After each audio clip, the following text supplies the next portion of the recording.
बताओ, जल्दी बताओ, क्या तुम मेंढक बनकर डराओगे या तितली बनकर पर फैलाओगे? क्या करेंगे आप? मेंढक बनेंगे या तितली बनेंगे? या व्हेल बनकर घूमोगे और समंदर में गाओगे? या केकड़ा बनकर गहरे समंदर में घर बनाओगे? बताएं बताएं, क्या करेंगे आप?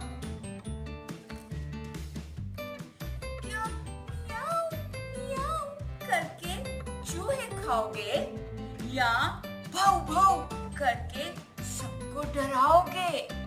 जरा सोचो, ये भी सोचो, अभी बताओ।